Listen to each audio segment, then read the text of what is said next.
Memang yang namanya rintangan itu pasti banyak ya. Namanya juga hidup, karena kalau yang banyak itu rantangan namanya catering ya, bukan hidup. Betul. Ya juga sih. Nah, yang paling penting sebenarnya bagaimana mindset atau nilai-nilai di dalam kehidupan ini gitu ya. Karena nilai-nilai apa yang kita miliki itu mempengaruhi bagaimana cara kita merespon, bagaimana cara kita bersikap, bagaimana cara kita mengambil sebuah keputusan di dalam kehidupan kita gitu.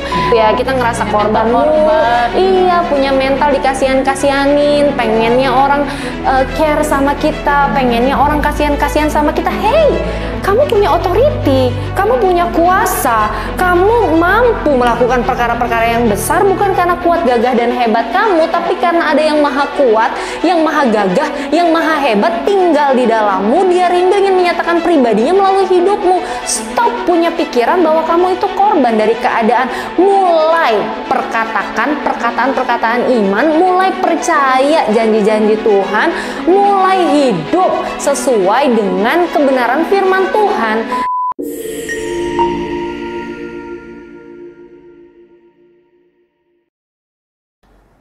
Yang namanya hidup pasti selalu ada masalah. Siapa sih yang nggak mengalami masalah dalam hidup? Apakah kamu mengalami masalah dalam hidup? Aku juga mengalami masalah dalam hidup.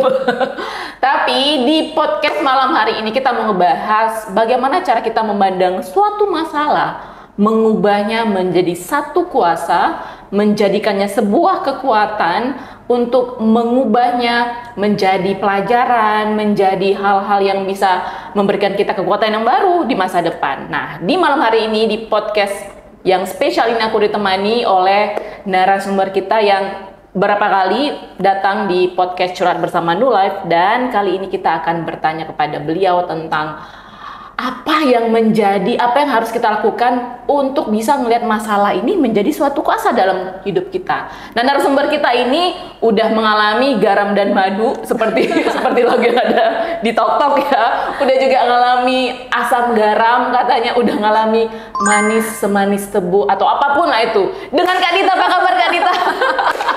Kabarnya luar biasa, dahsyat dan mantap. Kak Dita masih terbilang muda. Amin. Tapi sudah banyak mengalami asam garamnya hidup. Gimana caranya? Diawetkan dengan garam mungkin. Mungkin, nah ini mungkin yang Kak Dita bakalan sharing ke kita ya. Janji ya, terbuka ya. Iya, boleh deh, tapi tergantung dulu ya, angka-angkanya berapa nih? Sebanyak garam yang ada di lautan. Nah Kak Dit, ya ini kan kalau misalnya namanya hidup ya pasti ada masalah ya. Benar gitu banget ya. Nah tapi kan banyak, mostly lah kebanyakan orang kalau misalnya ngelihat masalah itu pasti kayak apa ya, kayak jadi down, jadi kayak pesimis ngadepin sesuatu. Benar banget. Dan natural kalau setiap manusia mengalami hal seperti itu. Tapi apa sih Kak ya yang bisa kita ubah, atau kira-kira dari Kak Dita sendiri yang udah ngalami garam dan madu, asam dan garam kehidupan, ketika kita dapat masalah Kak dalam hidup, apa yang seharusnya kita lakukan? Apa yang harus kita ubah dulu? Atau mungkin langkah pertama yang harus kita lakukan ketika kita mengalami masalah dalam hidup? Ya, hal yang pertama ya, kita memang harus nyadarin bahwa sebenarnya dalam hidup kita yang sederhana ini atau dalam hidup kita yang singkat ini, memang yang namanya rintangan itu pasti banyak ya. Namanya juga hidup, karena kalau yang banyak itu rantangan namanya catering ya, bukan hidup. Betul. Ya juga sih. Jadi ya sebenarnya be prepared aja gitu ya untuk rintangan, untuk yang namanya masalah. Nah, yang paling penting sebenarnya bagaimana mindset atau nilai-nilai di dalam kehidupan ini gitu ya. Karena nilai-nilai apa yang kita miliki itu mempengaruhi bagaimana cara kita merespon, bagaimana cara kita bersikap, bagaimana cara kita mengambil sebuah keputusan di dalam kehidupan kita gitu. Nah, jadi banyak orang bilang, aduh semenjak aku ikut Tuhan nih masalah semakin banyak gitu ya. Jadi banyak orang yang mikir, aduh kalau gitu nggak usah lagi lah ikut Tuhan-Tuhanan gitu, karena ikut Tuhan kok kayaknya malah tambah banyak masalah ya gitu. Padahal sebenarnya yang ada itu mau kita ikut Tuhan, mau kita nggak ikut Tuhan, sama-sama ada masalah gitu ya, sama-sama masalah itu pasti banyak gitu ya. Nah, cuman Perbedaannya seharusnya ketika kita ikut Tuhan, kita punya pola pikir yang benar, kita punya sikap yang benar, kita punya nilai-nilai yang benar, sehingga kita punya kekuatan yang benar untuk menghadapi semua persoalan. Nah, jadi kalau ditanya nih, ketika kita menghadapi permasalahan, ketika kita mengalami pergumulan, ketika kita menjumpai begitu banyak rintangan di dalam kehidupan kita, apa sih hal yang paling terutama, yang paling utama, yang harus banget kita miliki gitu ya? Yang pertama, yang jelas kita penting banget punya pola pikir yang benar. Pola pikir yang benar itu tentang apa? Pola pikir yang benar tentang Tuhan. Bahwa sebenarnya yang namanya masalah, yang namanya pergumulan, yang namanya pencobaan itu bukan datang dari Tuhan gitu ya. Karena Tuhan itu tidak mencobai siapapun dan dia juga tidak dicobai oleh siapapun gitu ya. Makanya banyak orang yang bilang kan, Tuhan, kenapa engkau biarkan masalah ini terjadi Tuhan, dalam hidupku? Kenapa kau beri permasalahan ini? Kenapa kau memberikan tantangan ini dalam hidup? Sering kayak gitu soalnya. Sering banget kita ngerasa kayak gitu, dan akhirnya kita jadi galau nih ketika masalah datang.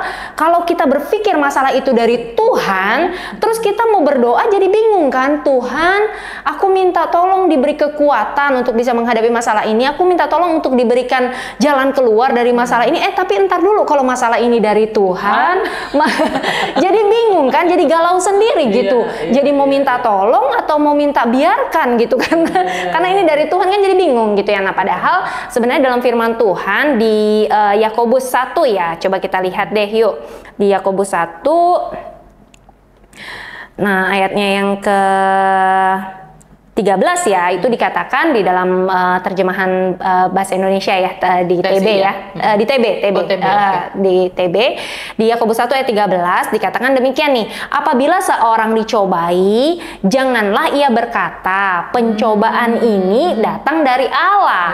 Jadi Tuhan itu nggak pernah mencobai. Kenapa? Sebab Allah tidak dapat dicobai oleh yang jahat, dan Allah sendiri tidak mencobai siapapun gitu ya.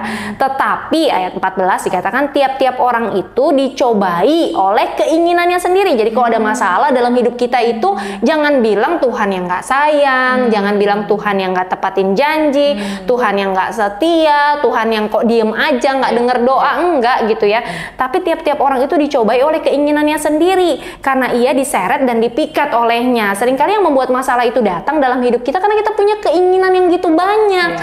Kita nggak sadar bahwa sebenarnya kita ini kan ciptaan ya. Kalau ciptaan itu ya tunduklah sama pencipta gitu ya. Punya keinginan boleh, punya mau banyak boleh, tapi jangan lupa biarlah kehendak Tuhan yang jadi dalam hidup kita, bukan kehendakku melainkan kehendak Tuhan yang terjadi gitu. Nah, jadi miliki pola pikir yang benar.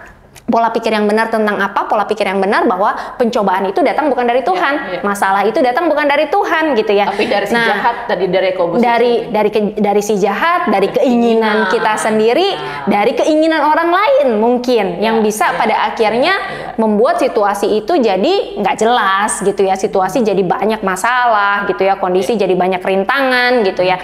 Nah, itu semua bisa terjadi karena hal-hal seperti gitu. Tetapi masalah itu datangnya bukan dari Tuhan. Jadi clear, ketika kita berdoa, kita bisa berdoa dengan satu kelegaan, dengan satu kepastian yang kokoh bahwa kita bebas untuk menghampiri tahta kasih karunia supaya kita bisa mendapatkan pertolongan kita tepat pada waktunya kan gitu ya. Kita tahu bahwa masalah itu bukan dari Tuhan, dan Tuhan itu adalah sumber jalan keluar. Tuhan itu adalah sumber jawaban. Yakobus 1 ayat 17 dikatakan setiap pemberian yang baik dan anugerah yang sempurna itu datangnya dari Bapa segala terang, datangnya dari Tuhan Yesus. Jadi yang dari Tuhan Yesus itu cuma setiap pemberian yang baik dan setiap anugerah yang sempurna. Masalah datangnya bukan dari Tuhan Yesus. Pemberian yang baik dan anugerah yang sempurna, jalan keluar, kelepasan, kelegaan itu datangnya dari Tuhan Yesus. Jadi jelas, kita mau berdoa juga jelas. Kita berdoa minta jalan keluar, minta hikmat, minta kekuatan, minta Tuhan tolong, itu jelas karena memang masalah datangnya bukan dari Tuhan. Yang paling penting sebenarnya hal yang pertama itu mindset dulu, pola pikir dulu ya Kak Dita ya. Nah, tapi ada mungkin kalanya seseorang yang udah ngalami masalah yang bertubi-tubi itu kadang mikir gini Kak, ini kok aku aja gitu ya dapat masalah, yang lain kayaknya santai-santai aja, kayaknya kalau ada masalah kayaknya nggak seberat aku gitu. Dan mereka ngerasanya kayak apa ya, kayak jadi punya mental korban ya? Iya, jadi korban terus gitu, akan keadaan, akan keputusan, korban di Orang-orang, korban keluarga, gitu ya kan. Nah, gimana supaya kita nggak punya pikiran kayak gitu kalau ketika kita menghadapi masalah? Nah, itu tadi ya, ketika kita punya mindset yang benar, kita punya pola pikir yang benar bahwa sebenarnya masalah itu bukan dari Tuhan, kan gitu ya. Nah, kita jadinya bisa mulai mengerti nih posisi kita di mana gitu ya. Karena masalah ini bukan dari Tuhan, masalah itu kan bisa jadi karena kesalahan orang lain, bisa jadi karena kesalahan yang kita buat sendiri gitu ya, atau bisa jadi karena si jahat memang mereka-rekakan sesuatu yang jahat gitu ya. Nah, ketika kita punya pola pikir yang benar bahwa masalah itu datangnya bukan dari Tuhan, dan dari Tuhan itu adalah yang ada jawaban, setiap anugerah yang sempurna, setiap pemberian yang baik itulah yang berasal dari Tuhan, maka dari sana kita bisa menghancurkan si mental blocking ini, kita bisa menghancurkan pola pikir kita bahwa kita ini korban gitu loh. Nah, kita bisa mulai muncul bahwa menyadari bahwa sebenarnya dari sejak awal dunia dijadikan ya, sejak zaman penciptaan, mulai dari kitab Kejadian, itu kan Tuhan menciptakan manusia untuk berkuasa, dijadikan manusia segambar dan serupa dengan Allah untuk berkuasa atas seluruh ciptaan. Jadi sejak awal dunia dijadikan, Tuhan itu nggak pernah pengen jadiin manusia itu korban gitu ya. Keputusan manusia sendirilah yang membuat dia pada akhirnya menjadi korban dari keadaan, dari situasi, dari orang-orang, dari apapun itu gitu ya. Nah, kalau kita punya pola pikir, mindset yang benar bahwa Tuhan itu memang menjadikan kita manusia segambar dan serupa dengan Tuhan, nggak sembarangan loh, segambar dan serupa bukan dengan binatang, mohon maaf, segambar dan serupa bukan dengan malaikat. Kita kan pengen kadang-kadang, pengenlah jadi kayak malaikat, putih seputih salju, bisa melakukan banyak hal, keren, hatinya baik kan gitu ya, pengen jadi malaikat. Tetapi destiny kita bukan jadi setara dengan malaikat, tetapi kita diciptakan dari awal mula penciptaan gitu ya, segambar dan serupa dengan Raja di atas segala raja, pribadi yang menciptakan langit, bumi, segala isinya hanya dengan berfirman, yang maha kuasa, yang maha besar, Allah dari segala ilah-ilah yang ada gitu ya. Raja di atas segala raja tuh gede banget loh gitu loh. Nah, jadi bayangin kita itu diciptakan segambar dan serupa dengan Tuhan. Nah, sayang banget kalau kita nggak pakai kuasa yang ada pada kita. Nah, malah sebaliknya kita jadi play victim gitu ya. Kita ngerasa korban.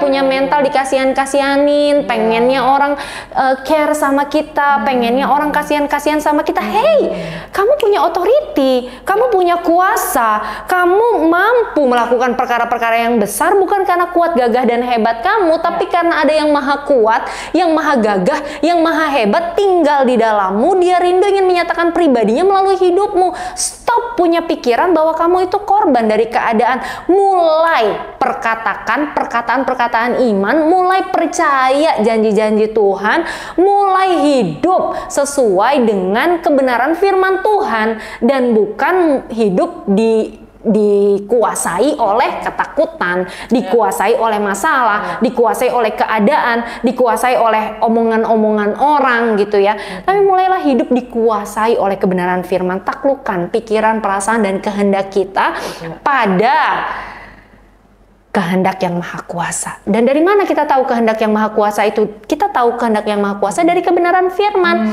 Baca firman, biarlah firman itu yang menguatkan kita. Dengar kebenaran-kebenaran firman gitu ya. Mulai perkatakan kebenaran-kebenaran firman itu siang dan malam. Karena memang mengubah mindset kita. Sama mental ini kan gak gampang. Betul banget. Dari kecil kita udah punya terbiasa dengan hal-hal dipojokin, hal-hal yang negatif ya, terbiasa dihujani dengan perkataan-perkataan yang negatif, yang cenderung membuat kita down gitu ya, perkataan-perkataan yang mendiskreditkan. Gak gampang, makanya kenapa firman Tuhan bilang iman itu timbul dari pendengaran. pendengaran setiap hari. Benar, Harus pendengaran setiap akan hari. firman Kristus harus berulang-ulang Yes. karena setiap Yes. detik, jangankan setiap hari, setiap detik, setiap saat, setiap waktu kita tuh gampang banget goyah aslinya, gampang banget down gitu ya. Betul, Ada satu perkataan orang yang langsung zep gitu ya, kayaknya langsung menohok gitu ya, kena ke hati.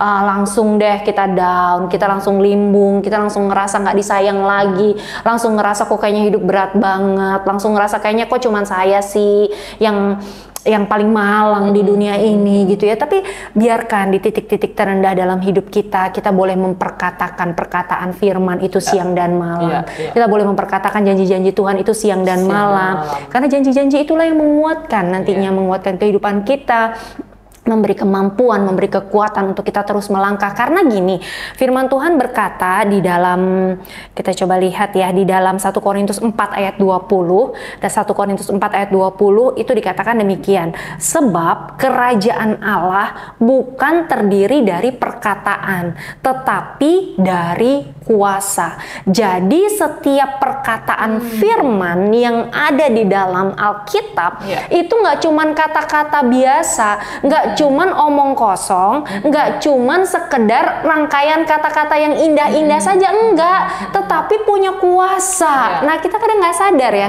Jadi setiap perkataan firman yang kita afirmasikan untuk diri kita sendiri, baik kita sadari atau tidak, keadaan mungkin nggak berubah, tapi ada sesuatu yang berubah di alam roh. Apa yang berubah di dalam alam roh? Yang berubah adalah rohani kita, jiwa kita pelan-pelan nantinya bisa jalan align sesuai dengan apa yang keadaan rohani kita dapatkan, percayai gitu. Karena kita ini kan manusia roh hidup di dalam daging, hidup di dalam tubuh yang memiliki jiwa.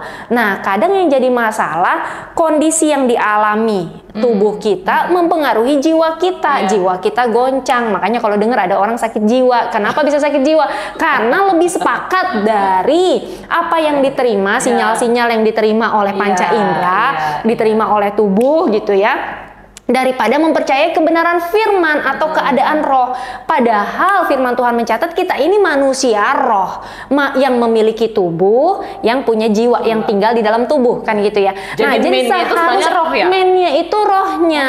Nah, harusnya jiwa kita bukan sepakat dengan apa yang tubuh kita terima, sinyal-sinyal yang diterima oleh tubuh, tapi seharusnya lebih percaya sama keadaan roh. Ketika jiwa kita percaya dengan apa yang roh katakan, apa yang firman katakan, apa yang firman hembuskan, maka jiwa kita sepakat dengan roh, powerful, ada perubahan terjadi di dalam, barulah perubahan di tubuh termanifestasi nyata. Jadi bukan oposit ya. Bukan kebalikannya. Bukan daging, bukan rohnya ngikutin daging dan jiwa, tapi harusnya daging dan jiwanya ngikutin roh. Benar banget. Dan itu selama ini kebingungan-kebingungan. Orang bilang gini, aku percaya kalau aku melihat. Tapi firman Tuhan berkata, berbahagialah orang yang tidak melihat namun percaya. Karena ketika kamu percaya sekalipun kamu nggak melihat, apa yang akan kamu lihat itu lebih wow dari apa yang pernah kamu bayangkan, doakan, pikirkan, dan harapkan. Ya. Luar biasa Kak Dita. Keren banget ya, firman Tuhan itu memang dahsyat banget. Jalan bersama dengan kuasa yang gak terbatas. Kita sedang berurusan dengan pribadi yang luar biasa banget gitu ya, dan benar-benar apa ya, membagongkan lah ya. Kuasanya dahsyat ya. Kalau mengubah mindset yang seperti yang aku sounding tadi, kayak itu pun hal yang gampang ya. Oke, kita memperkatakan firman setiap hari, makanya bilang siang dan malam, karena mungkin itu harus 24 jam. Benar banget, siang 12 jam, malam 12 jam gitu. Tapi butuh nggak sih sebenarnya Kak, di dalam kehidupan roh kita ini, kita butuh nggak seseorang yang bisa mementori kita? Ya, di balik tadi yang kita sudah belajar firman tiap hari siang dan malam, perlu nggak kita seseorang yang mementori kita? Perlu nggak kita pemimpin rohani? Perlu, sepenting itukah kita punya Bapak Roni? Seberapa penting kita punya mentor untuk bisa menemani kita berjalan bersama-sama untuk bisa bisa memimpin kehidupan kita kepada kehidupan Kristus. Kalau menurut gimana? Bisa dijelaskan? Iya, menurut saya sih penting banget ya, penting banget. Karena kenapa ya, itu tadi ya, kita cenderung sering sekali dipengaruhin sama fakta. gitu ya, kondisi di lapangan, keadaan gitu ya, itu banyak banget memberikan pengaruh kepada kita. Betul. Nah, pentingnya kita punya pembimbing rohani adalah gini, pembimbing rohani itu biasanya lebih senior dari kita dalam hal pengenalan akan Tuhan kan gitu ya. Mereka sudah mengalami nih asam dan garam tadi gitu ya, garam dan madu. Udah ngalamin tuh yang namanya kondisi di mana tadinya nggak percaya, nggak punya iman, udah ngalamin gimana mungkin janji Tuhan itu terdelay dalam kehidupan mereka. Mereka pernah melakukan kesalahan dalam kehidupan. Nah, untuk itu sebenarnya bisa menolong kita supaya kita bisa dapetin yang namanya life hack gitu ya. Kita kan orang zaman now, pengennya tuh segala sesuatunya kan hack gitu kan. Segala sesuatunya hack, pengennya semuanya shortcut, semuanya jalan pintas. Kalau bisa cepet ngapain lambat kan gitu ya.